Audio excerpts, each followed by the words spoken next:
Shabbat Shalom. There's a story of a Rabbi, a Hasidic teacher of the 1800s, who had to go have one day a very serious surgery and procedure. At that time, he wanted to refuse the very basic anesthetic they had in those days, and he decided to go through the whole surgery completely aware of what was happening. And according to the story, during the whole surgery, as they were cutting open his flesh and doing the whole procedure, he was aware. But he went deeply inside his mind.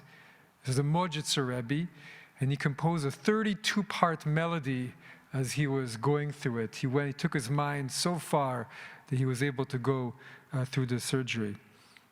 At the end of the procedure, as the story says, the doctors went to see the students of the Rebbe, and one of them said, "There was a peace in this room that I have never experienced before.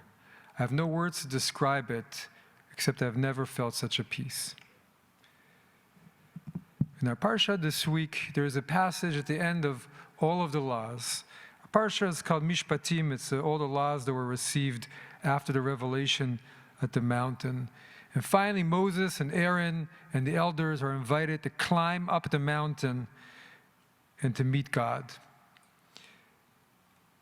And there the Torah says in this passage that they beheld God, and under God's feet was a pavement of sapphire, like the very purity of the sky. What was this pavement of sapphire? What does it mean that it was the purity of the sky? So the commentators, trying to understand this passage, point out that Ezekiel, the prophet, when he has his visions, he also speaks of sapphire. He said a different language. He speaks of a throne of sapphire. And so they asked, well, what's the difference? Well, they said the Israelites were used to making bricks, so they saw bricks everywhere. So a pavement of sapphire was just their way of understanding what they were receiving. But they were really seeing the same thing. So what was this sapphire? The Torah, the Talmud explains, well, it's the same color as a thread of blue in our tzitzit.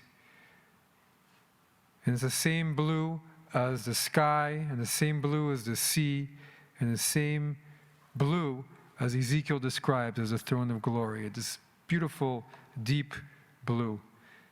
And so what was it in the end that the children of Israel perceived in that moment when, as the Torah says, they were meeting God?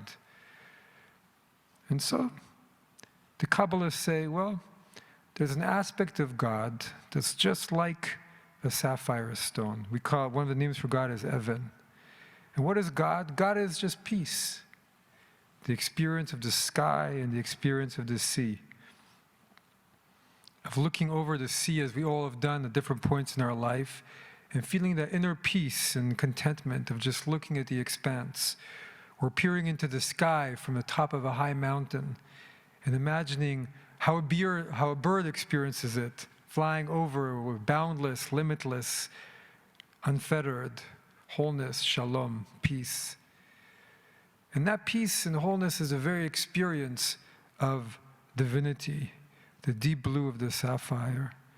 And so when the elders climbed up the mountain, they had no words to describe what they experienced. It was an experience that transcended the senses. And so they said, we beheld a pavement and it was made out of sapphire, like the sky for purity.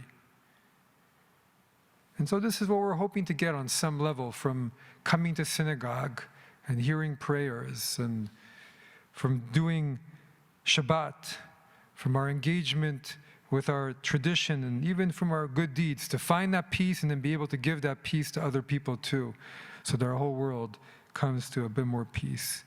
And this is the mark of a true experience. And as a Rabbi once said, how do you know when you've met a tzaddik, as we say, a righteous person? He says, well, by the peace of mind you feel in their presence. There is no greater joy.